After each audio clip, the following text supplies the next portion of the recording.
નોટબંધીનો 37મો દિવસ શું છે પરિસ્થિતિ ગામડાઓની તે પણ જાણીએ અને તે જોઈએ ગ્રામ ચોપાલમાં।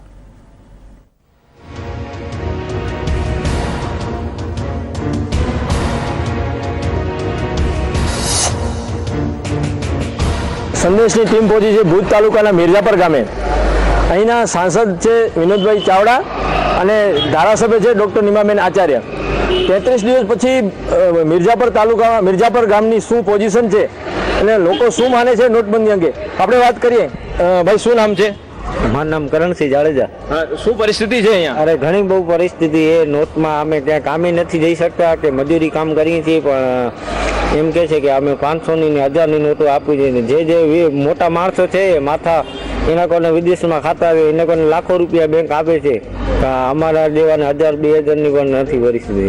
તો જે છે એ બરાબર જ છે। નોટ બંધ કરી એનાથી આમ જનતાને તો સારું જ છે। એમ તકલીફ જે પડી છે એ તો બ્લેક મની વાળાને એના માટે છે। હવે એટલે સાહેબ પોઝિશનમાં જે ભાજપ સરકારનો નિર્ણય છે 500 ને 1000ની નોટ બંધ કરવાનો, એ નિર્ણય બેસ્ટમાં બેસ્ટ છે। અત્યારે જે આપણે પાકિસ્તાન થ્રુ જે બહુ કરપ્શન આવતું હતું એ મોટું બંધ થયું, એના માટે નરેન્દ્ર સાહેબે જે ફેસલો કર્યો છે એ બહુ સારું ડિસિઝન કર્યું છે। તો ભગવાન એનામાં જે અત્યારે જે પોઝિશન છે, જે એ લોકો કહેતા હતા કે 50 દિવસ મને ટાઈમ આપો, આપણે એ લોકોને 50 દિવસ આપ્યો, હવે કદાચ વધીને 14 દિવસ મારા અંદાજ પ્રમાણે 50 દિવસમાં બાકી હશે। બધે નેતાઓને બધે બરાબર રીતે સારી ડિસિઝન લીધેલ છે, પણ જે બેન્કર્સો ફૂટી ગયેલ છે તમે આજની તારીખમાં જોઈ શકો છો। અને નાના માણસો જે પરેશાન થાય છે, આવી જ રીતે બેંકોમાં આપણે લાઈનો પર જોઈ, લોકોની પરેશાની પર જોઈ, હજુ પણ છતાં પણ આ નોટબંધી માટે 50 દિવસની રાહ જોવા માટે લોકો તૈયાર છે। રાજુ ઠક્કર, સંદેશ ટીવી ન્યૂઝ ભુજ।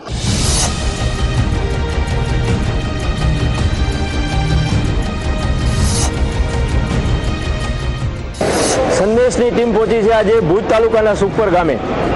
કચ્છના સાંસદ છે વિનોદભાઈ ચાવડા અને ધારાસભ્ય છે ડૉક્ટર નીમાબેન આચાર્ય। 35 દિવસ પછી આજે સુખપર તાલુકામાં સુખપરની શું પોઝિશન છે, આજે જનતા દરબાર આપણે અહીંયા ભર્યો છે અને શું પોઝિશન છે લોકો પાસેથી સાંભળીએ શું એમને અપેક્ષા છે અને શું એમને મુશ્કેલીઓ પડી રહી છે। બેંકમાં એવું છે કે અમે જ્યારે આવી છીએ ત્યારે એનું કમ્પ્યુટર બંધ થઈ જાય છે, તો કમ્પ્યુટર બંધ થઈ જાય છે ને અંદર જે મોટા જે રાજકારણી છે એ વચ્ચે $1-2 લાખ રૂપિયા લઈ જાય છે। એ અમારું કહેવાનું એવું છે કે ખાસ બેંકમાંના જે કર્મચારી છે એની તપાસ ખાસ થવી જોઈએ। થોડીક મુશ્કેલી પછી પણ લોકો નરેન્દ્ર મોદીના આ જે નોટબંધીનો બહાર પાડેલું છે એના માટે એ લોકો તૈયાર છે, પણ વેઇટ કરે છે 50 દિવસ પછી શું પરિસ્થિતિ થશે। રાજુ ઠક્કર, સંદેશ ટીવી ભુજ।